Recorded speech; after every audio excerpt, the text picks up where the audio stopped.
Welcome to Unchained here on Pahrump News. I'm your host, Deanna O'Donnell. Hope you are having a wonderful night tonight. We have a really special guest today, and we're going to go right to her in just a couple minutes. But I got to tell you, it is Ariel West from the Tortoise Group, which really gets me excited because Giving Tuesday is coming up. But of course, you know how tortoise enthusiast I am, and I love to give everybody all the information that the Tortoise Group has, because there's so much information about what's going on with desert tortoises, how to care for desert tortoises, how to leave them in the wild, how to take care of domesticated tortoises, how to best care for your tortoise. Of course, there is sources and resources for all of that. And we're going to talk to Ariel West about all of that when we return. Sponsored by 1-2-Tree, handyman, yard cleanup, yard maintenance, and so much more. Give them a call at 775-253-8066. We will leave you with a smile. All right, I'm here with my guest, Ariel West. How you doing? I'm good. How are you? Thank you for having me. Thanks for coming. Of course. She's from the Tortoise Group. See, I told you we were going to bring her on one day. It's so fantastic that you came all the way out here. Oh, anytime. I would love to talk to anybody about tortoises. So any excuse to talk about tortoises, I'm in. Oh, gosh. That reminds me, my step-grandmother told me one day I was talking about my tortoises, and she went, "Oh, my gosh, Deanna, we need to get you a man." I talk about tortoises, I think, too much. It's never too much. All right, so tell everybody what the Tortoise Group is. Okay, so if you're unfamiliar with Tortoise Group is an amazing nonprofit organization here in Las Vegas. So what we do is we bridge that gap between these tortoises that are not really considered domesticated pets, but they're not also considered wildlife. So what we do is we help bridge that gap for the nearly 150,000 tortoises in Las Vegas. We offer services such as adoption, medical clinics. If people need to rehome their tortoise for whatever reason, life gets hard, sometimes you just can't have your tortoise any longer, we help with rehoming services. We link people to different strategies to find the perfect home for their tortoise, and then we also offer a legacy program. So if you adopt a tortoise from us, and unfortunately the owner or the steward passes away, we take that tortoise back and we do the work to find them a new family. Yeah, because you have to really, when you adopt a tortoise, like I tell people, what are you doing for the next 80 to 100 years, right? Right, and what we really want to convey to the public is that we know that these animals live a very long time. 80 years is the average, but we don't want these animals to just live long lives. We want them to live quality and comfortable long lives in captivity. So we want to prepare either potential adoptees or current tortoise pet owners on how to make sure that they have the proper care, the proper nutrition, the proper habitat, so that they're thriving in their families. And the Tortoise Group used to kind of take them in and help them find homes regularly. You guys got overwhelmed, I believe. So it's more like I like to call it, a dating site, kind of. It is. So we do have a facility with tortoises, but we are chronically at max capacity because many of the people that love tortoises already have one or two and can't add another tortoise to their family. So what we've decided to do is, if we can't physically take that animal, we are going to help the public seek out a new family. So we teach people strategies on how to connect online with people that are tortoise enthusiasts that would like one. Maybe they've never had one, or we help the community with rehoming if they need to do that service. But we do take them if it's an emergency. So if you are active military and you are deploying, if you are being forced an eviction out of your property, or if someone has passed away, we will take them under certain circumstances. But we really do want to empower the public to be able to do the work on their own. And it's really important. A couple things. There are so many tortoises up for adoption. Yes. Please don't take them off the roadway. Please don't. If you see a tortoise in the wild, although they are very inquisitive, they may even approach you. We do not want anyone taking a wild tortoise home as a pet, whether they're a full adult tortoise or a hatchling. We recommend, if you really are interested in owning a Mojave Desert tortoise, please reach out to Tortoise Group. We have plenty of tortoises that need homes, and we have hatchlings all the way through adults. So whatever you're interested in. But please leave the wild tortoises be. We don't want to stress them out, and we want them to be able to go out into the environment and live their lives naturally. We don't want to be an obstacle in their way. And one of the great sources on the Tortoise Group, especially your website, how to build a habitat, food that's recommended. I mean, it's really a source for people who have tortoises. A lot of people kind of play the guessing game, but you have a really great source of just all sorts of information there. Yes, and I'm often referring people to the website because it is such a wealth of knowledge as far as captive pet tortoise care. I mean, like you said, when people say, well, I'm interested in getting a tortoise, but I don't know where to start, our website will walk you through that process. You will submit an application to say, hey, I'm interested, and then we hold your hand through that process of building the burrow, either an above ground or below. We have instructions that go over all the materials step by step. We have videos that also show how to do it, or we also offer classes that you can come and attend at Cactus Joe's and see hands-on how to build the burrow. We teach you about the native plants that are great to plant in your yard to enrich their habitat, what kind of food they should be eating, how the water should be, all of this stuff that seems maybe kind of like tedious small details, but really this stuff is very important for the longevity and health of your tortoise. Yeah, I can't tell you how many people I've seen that just feed them lettuce or yes, something. So although they can technically eat lettuce, it will not harm your tortoise. They should be eating the grassland desert tortoise food. You can buy it on Amazon, Petco, PetSmart, or Chewy if you already have a subscription through Chewy. They are dry pellets you soak with water, and that is important because that's where all the minerals and nutrients for their shell development is coming from. We all try to explain it that when you eat lettuce as a human, you're eating lettuce because it's mostly water. There's not a lot of calories in it. And the tortoises, for them, it's the same thing. So maybe it's hydrating them, but a lot of the times we get people of the public that come to us and say, well, I feed them this, and this. We go over that on our website as well. We make sure that we detail what they can eat and what they cannot eat and all the things like that so that you know that your tortoise is getting a nutritious diet and not accidentally eating just sugar all day. Yeah, and 100%, a lot of people give them fruit. Yes. You know, there's, watermelon, things like that. The Tortoise Group told me watermelon once a year on their birthday, maybe. Yes, so a lot of people come to us when we go out in the community or we do tabling events and they're like, oh, my tortoise loves insert random fruit. And we just smile and say, of course they do, right? Yeah. I mean, that's like a human, going up and saying, I love candy. Of course we do, but that's not nutritious or it's not providing us the minerals that we need to stay healthy. So yes, if it's a once a time, like maybe once a year, maybe like twice a year, that's fine. But the bulk of their diet really needs to be that grassland desert tortoise food. And that's something that I get, the Zoomed and the Mazzari. Yes. Yeah. And soak it in water. They seem to really like it. If you alternate between those two, they seem to think that that's just great. I mean, it's, a lot of people say, oh, well, mine wasn't that interested in it. You know, what I got was the calcium-enriched tortoise treats and sprinkled some of those on there. That kind of gets them tempted. I try to tell people, because I also get that as well, is they'll say, well, my tortoise is picky and won't eat that. And I say, well, what are you feeding it? And then they list off all this really sweet, sugary fruit. And I'm like, well, strawberries. Of course, I wouldn't want to eat it either. If I had to pick between fruit and a salad, I'm going to pick the fruit. So I recommend that you wean them onto the desert tortoise food, continuously offer it to them, but maybe mix in the stuff that you already know that they're interested in or they like to try to get them to be interested in trying it, and then over time just pulling back from that fresh fruit.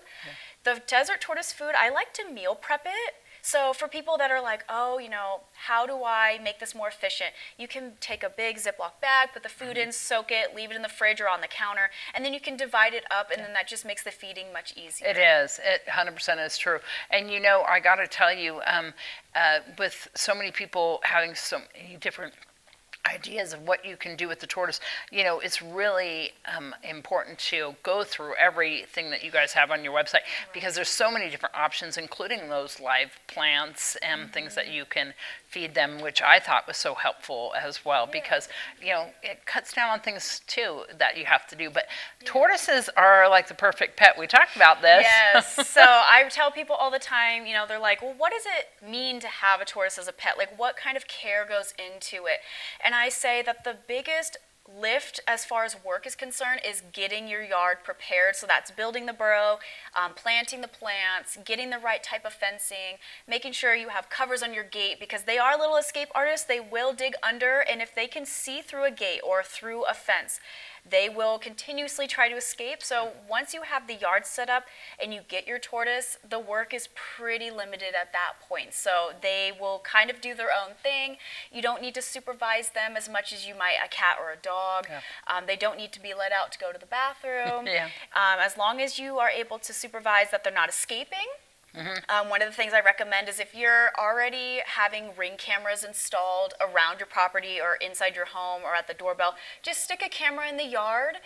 So then if they do decide to escape, you physically could see it, or maybe it will alert you that they're escaping. But they're pretty easy pets. They don't need to eat every day like a dog or a cat. Sometimes people will come to us and they have anxiety because they're going on vacation and they're like, what do I do with my tortoise? I always ask them, well, how long are you going for? And they're like, oh, 2 or 3 days. Your tortoise is fine. Yeah. They do not need sitters unless you're going for a month or so. In the wild, tortoises can go 3 months without water. Yeah. So I don't recommend that for captive tortoises, but if you're going for a week, I don't think that they need to eat. They'll probably be fine. Exactly. And, it's so important that setting up the yard and the barriers and all of that, because it really does cut down on them trying to get out, and other animals seeing an interesting tortoise in there. Yes, so we really recommend the fencing and the gate barriers are very important, because if your tortoise escapes, it's really hard to get them back. I think there's a misconception that they're slow, and that is not the case. Oh, no. Yeah. That is not the case. Yeah. Anyone that's ever had a tortoise or volunteers with us can tell these guys can move. Yeah. And they can go from one end of the yard to out into the driveway in 10 minutes. They have a mission. Yes, especially the males in the springtime, they're on a mission. Yeah. And so you need to do your part as the pet owner to ensure that they're not escaping. One of the things we also want to recommend is if you have a pet tortoise or you are interested and you are adopting, please microchip your tortoise. Yeah. It is one of the only ways that we can definitively tell whether that tortoise is a pet tortoise, captive, or wild. Yep. So if someone calls me and says, I have a tortoise, I'm going to recommend that please go see if this tortoise is microchipped before we reclaim that animal, because who knows, their family may be looking for them. Yeah. And we don't want to accidentally take wild tortoises into our program either. Yeah, so mine both have microchip, and people always ask about the microchip right in the neck right there. Yeah. And they even put little license plates on them. The Tortoise Group does with your phone number. Yep. And so you guys are going to have those health clinics again? Yes. We're hoping one day maybe out here, but right that now would be amazing. Yes. So we were supposed to have a clinic this end of this year, but we unfortunately didn't because I wasn't in the role yet. So now I'm here. We are going to be doing our clinics starting next spring. We are really going to be highlighting doing the microchipping because I really want people to be able to reunite with their lost tortoises. I get many emails and many phone calls from distressed tortoise parents who have lost their tortoise, and unfortunately tortoises all kind of look the same. Yeah. And it's I can tell mine's so different. And it's like tortoise parents, we can tell our babies from other ones, but when a member of the public sees your tortoise, they're like, So if you get them microchipped, it's a really good way to ensure that if they were to escape, and it does happen, that someone in the neighborhood would be able to reunite them. We're very excited. Our clinics are one of our favorite things that we offer to the community, and that's where a lot of our donations and funding goes, because our clinics are 100% free for the public. So in order to keep those services free, we do ask people donate, and that's really where we're hoping for Giving Tuesday on December 2nd. We're really hoping to raise some money so that we have more space available in our clinics, more people have access to either the microchipping or just the wellness clinics where your tortoise can come get examined by a veterinarian, and we want to continue to have that be a free service. And Giving Tuesday is coming up soon. People can identify the Tortoise Group as their charity, right? Yes, you can identify the Tortoise Group all the time. That's also true. We support any type of support. So yes, December 2nd is Giving Tuesday. This Giving Tuesday, Tortoise Group is really wanting to highlight the services that we offer to the community, and we want to continue to offer those services for free. So having animals is expensive. Having an exotic animal is more expensive. Having a vet that works on reptiles, and specifically Mojave tortoises, is going to be more of an expense than maybe a dog or cat veterinary visit's going to be. So we want to help the community with access to resources. So your donations on December 2nd for Giving Tuesday will directly impact the desert tortoise community and having tortoises have access to veterinary clinics. And so anybody who would like to donate can, for Giving Tuesday, the tortoisegroup.org. Tortoisegroup.org, and there's a big spot on there, donate. If you prefer to mail in your donations, that's also acceptable. You can find our address on our website at tortoisegroup.org. We also understand that for some people, maybe donating this time of year is a bit of a struggle. So if you're thinking to yourself, I want to help Tortoise Group, but I don't have the funds right now, you can always volunteer. We are always looking for more hands. More hands makes the work so much lighter, and we have a lot of different volunteer opportunities, and we do allow children to volunteer with us as well for select roles, but we have a lot of ways that you can help Tortoise Group if donating is just not accessible to you right now. Yeah, you just had a volunteer opportunity where people could help get them ready for brumation, which they're all doing right now. Give me some tips for brumation, and we just had all this rain. So how do you take care of your tortoises in the winter when they're brumating? Okay, so for those that don't know, brumation is similar to hibernation. It is not the same thing. So hibernation occurs when the weather gets cold. It tells the animals it's time to go to bed. The tortoises, the brumation's more of a chemical thing. It has less to do with the weather. So most of the tortoises, usually they go underground into their burrow starting late October. This year we saw some stragglers. They were not wanting to go under because the weather was so warm into November. So we're seeing now with a little bit of rain in the last couple weeks, now they're starting to go under.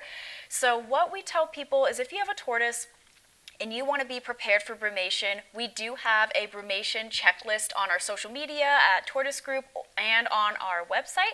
But some major takeaways is first you need to prepare your tortoise for brumation. So what I recommend is soaking your tortoise in some water. Depending on the size of your tortoise, you could soak them in a tub, like a Tupperware thing. If you have a hatchling, maybe a small little bowl, maybe 2 or 3 inches of water for your larger tortoises. For your tiny torts, not so much water. You want to make sure that they're not accidentally breathing it in. This is important because one of the things that can happen during brumation is the tortoises become dehydrated, because when they go under, they usually will not come back out until about March or April, and in that time they're not drinking or eating. Yeah. So make sure your tortoise soaks, depending on the size of your tortoise, 15 to 30 minutes. If they are really trying to get out of the water bowl, that probably means that they're done and they don't need to soak any longer. Maybe offer them that tortoise food one last time. Then if you live in southern Nevada, they can brumate outside in their burrow. So offer them the burrow, have them go in, make sure you check your burrow and make sure that the integrity of the burrow is good, that there's not too much debris inside, that it's not going to collapse, that it's the proper fit for your tortoise. Once they go in, you can place some newspaper at the front of the burrow, kind of crumple it up as an indicator for you to know if they've left their burrow or not, or if maybe another animal, sometimes the chipmunks that we have around here or cats will try to go in there because it's a warm place in the winter time. If you live in northern Nevada where it gets really, really cold, lots of snow, and you don't want them going underground, you can have them brumate in your garage. So you can get a large tub. You don't need to put straw or anything inside. Just follow the same instructions, soaking, offering them food, and then placing them in their tub. Make sure if there is a lid that there's plenty of ventilation holes. We want to make sure that they're getting fresh air and oxygen, and then just leave them alone. So that's another thing that we want to recommend is once they've gone under, you don't necessarily need to check on them. In the wild, they do this by themselves and nobody checks on them all the time. And I think it's hard for us tortoise owners because they're our babies and we worry about them. We want to make sure they're doing okay. So making sure that once they're down, you kind of leave them alone. We also recommend before they go down, just give a good look at their body, their shell, their face. Make sure they don't have crusty eyes, runny nose. If you are seeing any of those symptoms, take them to a vet. They probably have an upper respiratory infection and need to be on some antibiotics.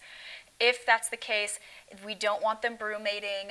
If they brumate while they're ill, they'll just continue to get more ill, and it could be fatal for them. So just make sure your tortoise looks good before they go under. And we do recommend for hatchlings. I know some people have the little tiny guys. Sometimes they don't want to brumate because they're babies and they don't know what they're doing. So if they do not brumate, don't be alarmed. It's just part of being a baby. Yeah, and a lot of people worry. They think that they have to stop them from brumating. Yes. And, you have to go back to in the wild, what they do. We try to remind people that, because it's really hard. We do it with all of our animals, cats, dogs, fuzzy, scaly. We get really emotionally attached to them, and we worry about them. But with the tortoises, I try to remind myself and our desert tortoise community that these guys have been surviving in the wild for millions of years on their own, doing it the way that they do, and that unless there's signs of illness or injury, they will probably be fine. So just make sure you give them a good look over to make sure that they're not having any issues, but other than that, they're probably fine. So you can go to tortoisegroup.org for all of the information. I advise you just memorize those pages there, because I'm telling you there's so much information. But also the Facebook page is really interactive as well. And Giving Tuesday, December 2nd. You guys definitely give to the Tortoise Group. You can volunteer.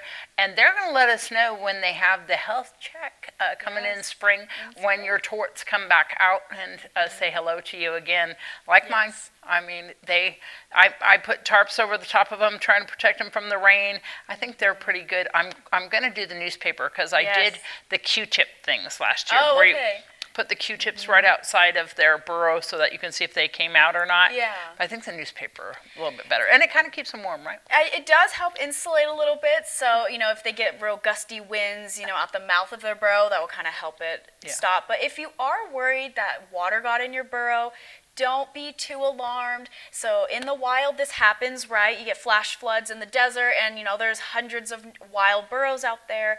So when the water comes in, the tortoise will feel that there's moisture. They may actually absorb some of that water during that time because they haven't had access to water, but almost always they'll sense it and they'll just back out of their burrow and they're fine. And they're okay.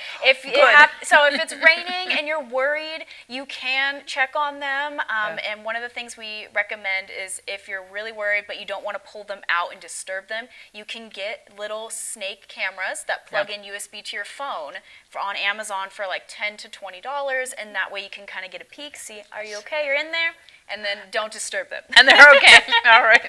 Thanks so much for coming by. What a great tortoise talk. And we're going to have her back in the spring, talk to you again, and then we're going to let you know about all those health checks so you can get your tortoises checked out. Yes. All right. Thank you so much. Awesome. Thank you.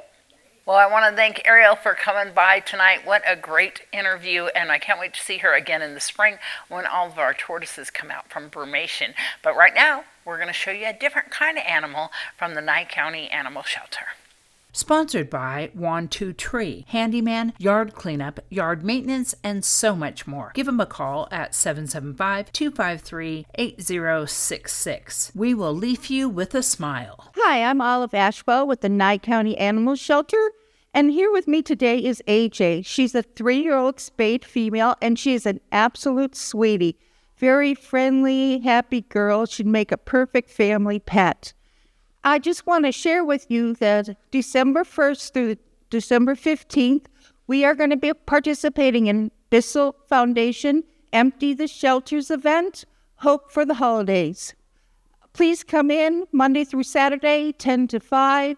All adoption fees are $20 for our adoptable pets. On Sundays, you can call 775-751-7020 to make an appointment. And we are located at 1580 East Siri Lane.